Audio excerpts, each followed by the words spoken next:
I never imagined that one simple evening could turn my life upside down. Started as a routine night. I had just turned 39, and life had settled into a predictable pattern. My husband, Ethan, and I had been married for almost 15 years, and in many ways we were comfortable in the rhythm of our daily existence.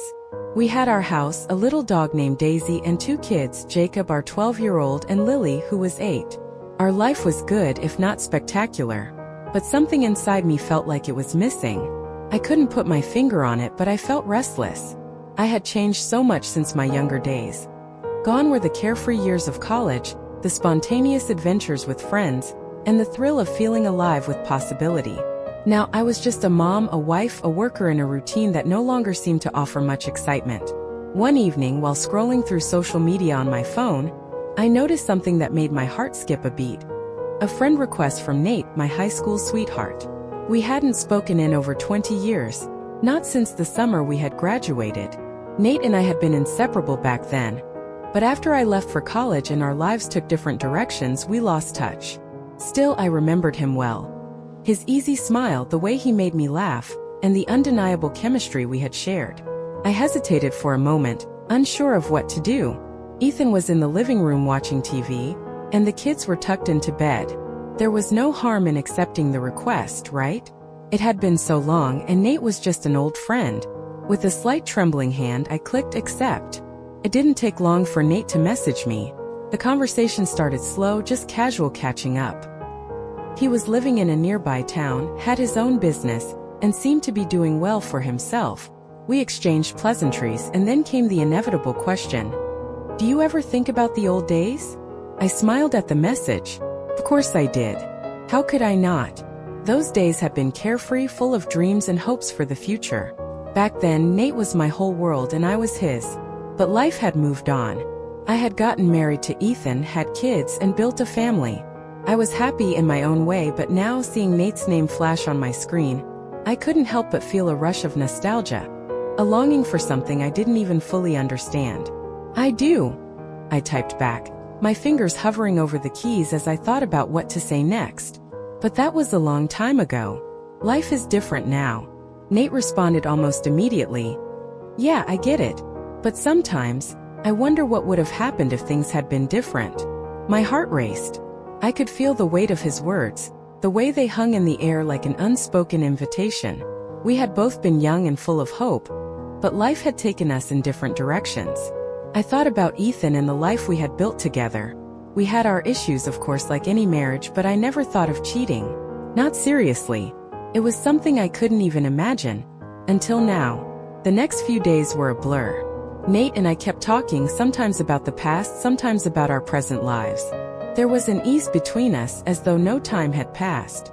Every time I saw his name pop up on my phone, my heart skipped a beat, and I found myself thinking about him more and more. It wasn't just the nostalgia. It was the way Nate made me feel alive again. The way he reminded me of who I used to be. The carefree woman who had dreams beyond being a wife and mother. One night, after the kids were in bed and Ethan had fallen asleep in front of the TV, I found myself texting Nate. The conversation started light but quickly deepened. I've been thinking about you, I wrote before quickly adding. Not in a weird way, just, I don't know. It's strange to talk to you again after all these years. Nate's response came instantly. I've been thinking about you too. It's like nothing's changed and everything's changed all at once. That hit me hard. I had been thinking the same thing. There was something undeniably magnetic between us. A spark that hadn't been extinguished over the years. I didn't know what to do with that feeling, but I couldn't ignore it. The next day, Nate suggested we meet up for coffee. He said it would be good to catch up in person, and the thought of seeing him again, feeling his presence next to me after all these years, was too tempting to resist. I agreed, a part of me knowing it was a dangerous path, but unable to stop myself. The day of our coffee date arrived quicker than I had expected. I couldn't shake the feeling that something significant was about to happen, though I couldn't tell if it was excitement or dread. I hadn't told Ethan about meeting up with Nate. It wasn't that I wanted to hide it from him. It just seemed unnecessary. It was just coffee, right? Just 2 old friends catching up. Nothing more. I chose a small, cozy cafe in the downtown area, A place I used to frequent in my younger days. It had a certain charm with its old brick walls and wooden tables. When I walked in, I immediately spotted Nate sitting by the window, looking as relaxed and easygoing as I remembered. He looked older, of course, but still undeniably attractive. His dark hair was a little more salt than pepper, but his smile hadn't changed a bit. That same confident, easy grin that always made me feel like the most important person in the room. "Hey, it's so good to see you," I said, my voice betraying the nervousness I tried so hard to hide. "Good to see you too, Lauren," he replied, standing up to give me a hug. I could feel his warmth, the familiar scent of his cologne, and for a moment, I was transported back to those carefree days in high school. I stepped back after the hug, trying to steady my breath, trying to remind myself that this was just a friendly meeting. But it didn't feel like that. Not at all. We sat down and started talking. The conversation flowed easily, just like it had online.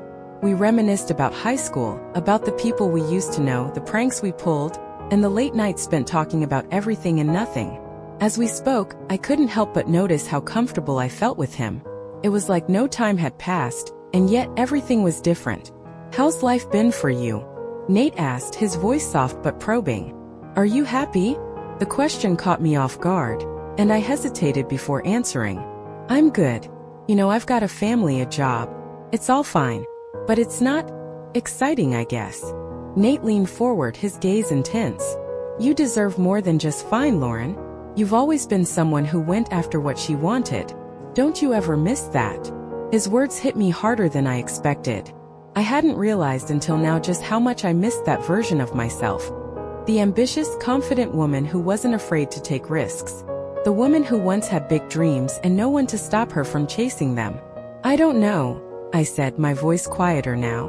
"Sometimes I wonder if I've lost that part of me. Life is so routine. I'm not unhappy, but I guess I'm not truly fulfilled either." Nate's expression softened, and for a moment, there was a long silence between us. It was a silence that felt full of unspoken understanding, as though we both knew exactly what the other was feeling. "I get it," Nate finally said, his voice low. "Life has a way of doing that. But you're still you, Lauren. You've got so much more to give." It was then that I realized how much I had missed hearing those kinds of words. How much I missed feeling seen, truly seen by someone. Ethan, as much as I loved him, had never looked at me the way Nate was now. The way Nate was making me feel. I wanted to push that thought away, but it lingered, stubborn and insistent. Before I knew it, we were laughing and talking again, the conversation turning lighter, but there was an undercurrent to it all. An unspoken tension that was slowly building between us. I could feel it in the way he looked at me, the way his voice softened when he said my name.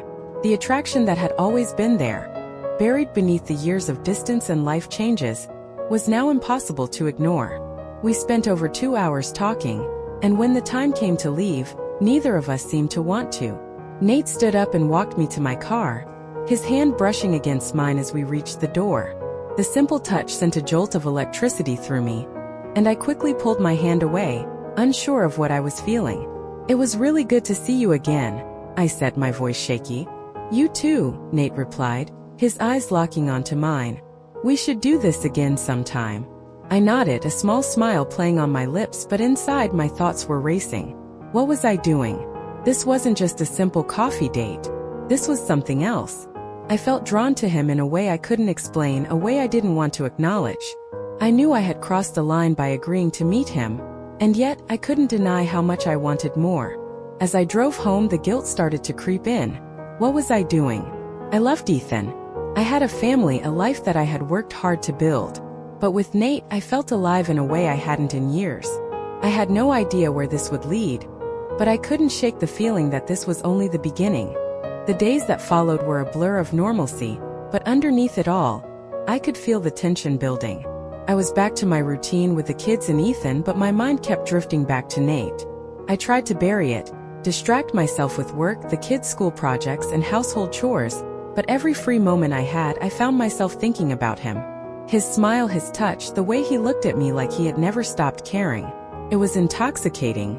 I hadn't heard from Nate for a few days after our coffee date, and I told myself that was a good thing. I needed to focus on my family, on my marriage. But then one night as I was winding down and scrolling through my phone, a message from Nate popped up. "Hey Lauren, I've been thinking about you. How about dinner this weekend? I'd love to see you again." My heart raced as I read the message.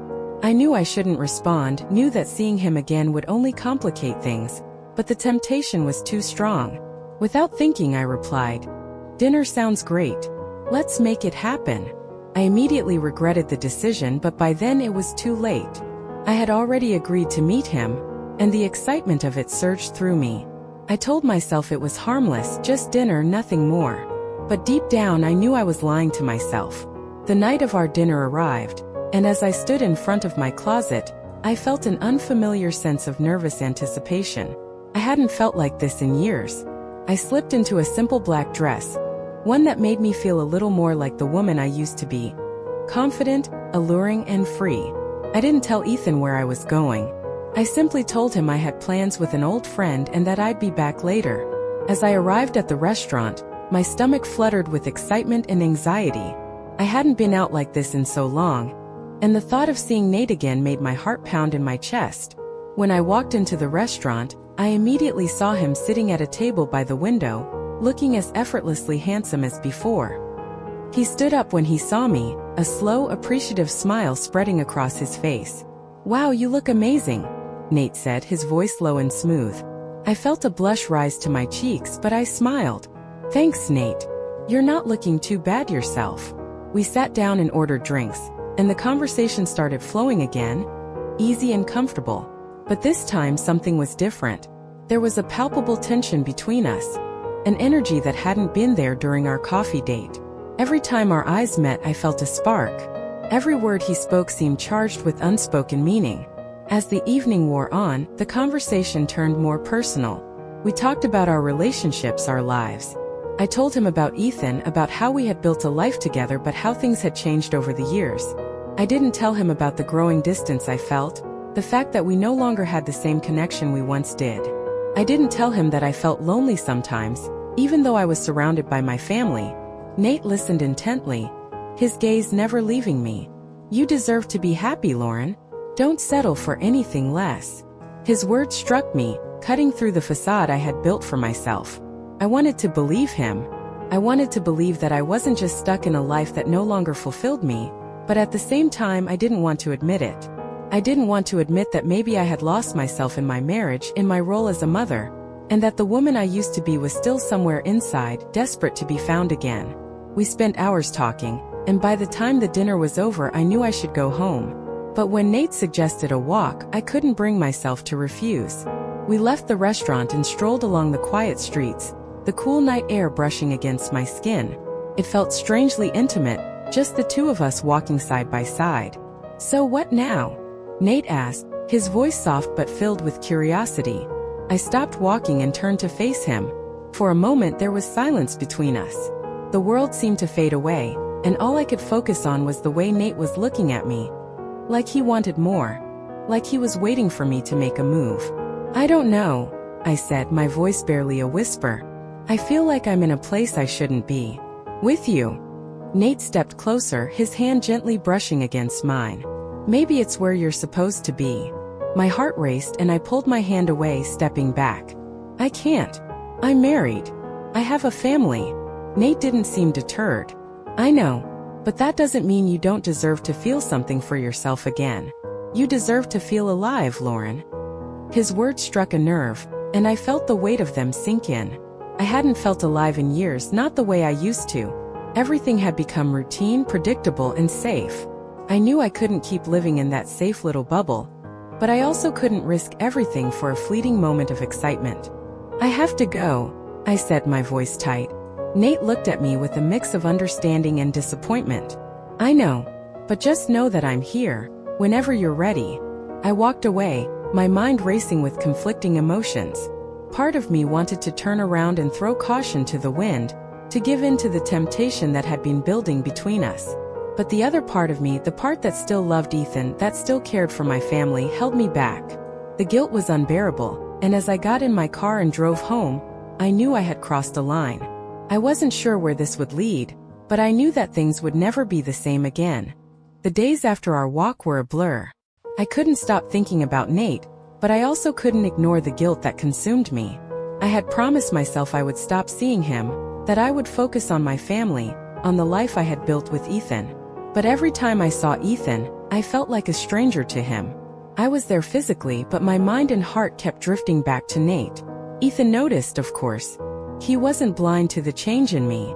One evening, as we were sitting in the living room after dinner, he turned to me with a serious expression. "Lauren, what's going on? You've been distant lately. Is something wrong?" I felt my heart skip a beat, and for a moment I considered telling him the truth. I thought about confessing everything, the coffee date, the dinner, the walk with Nate. But I couldn't bring myself to. The shame was too much, the guilt too overwhelming. Instead, I smiled weakly and shook my head. "Nothing's wrong, Ethan," I said, my voice too high-pitched to be convincing. "I'm just tired. You know how it is." He didn't seem convinced, but he didn't press the issue. That night, as we lay in bed together, I could feel the space between us growing. It wasn't physical, it was something deeper, something I couldn't name. I tried to turn off my thoughts, tried to focus on my husband, on the life we had, but it was impossible. All I could think about was Nate. The next few days passed in a haze. Nate texted me again, and once more I agreed to meet him. This time I couldn't resist. I told myself it was the last time, that I would finally make a decision about what I wanted. But deep down I already knew the answer. I met Nate in a quiet park near my house. It was a chilly afternoon, and we walked in silence for a while before Nate spoke. His voice was soft, but there was an undeniable intensity to it. "You've been avoiding me," he said, his eyes meeting mine. "I can tell something's holding you back. What is it?" I swallowed hard, feeling the weight of his gaze on me. "It's everything," I said, my voice trembling. "My life, my family. I don't know if I can just throw it all away for a feeling. For something that might not even last." Nate stopped walking and turned to face me. "I don't want you to throw your life away, Lauren. I just want you to feel alive again. You deserve that." His words made my heart ache. I could feel myself weakening, pulled between the life I had and the life that seemed to be waiting for me with him. It felt so easy to fall into this new, exciting world with Nate, where there were no responsibilities, no obligations. Just two people who wanted something more. "I don't know what to do," I whispered, feeling the tears welling up in my eyes. "I love my family. I love Ethan. But I don't know if that's enough anymore." Nate stepped closer to me, his hand reaching out to gently wipe away the tear that had fallen down my cheek. "You don't have to choose right now," he said softly. "But just know that I'm here, and I always will be." In that moment, I felt as though the world had narrowed down to just the two of us. Everything I had been struggling with, the guilt, the confusion, the fear, seemed to dissolve. It felt so easy to be with Nate, to imagine a future where I wasn't tied down by the weight of expectations. But the reality hit me hard. I had a family, a husband, children who depended on me. I couldn't just walk away from all of that. "I can't keep doing this," I said, pulling away from him. "I need to figure this out. I can't keep living in this uncertainty." Nate nodded, his face a mix of understanding and regret. "I get it, Lauren. I never wanted to make things harder for you. But you have to make the choice that's right for you. I'll be here when you're ready." I turned and walked away from him, my heart heavy with the weight of everything I had been through. As I drove home, I tried to calm myself, to remind myself of everything I had built with Ethan. I loved him, didn't I? I had a family to think about, a life to protect. But at the same time, I knew I couldn't keep living in the shadow of what had once been. That night, I sat down with Ethan after the kids were in bed.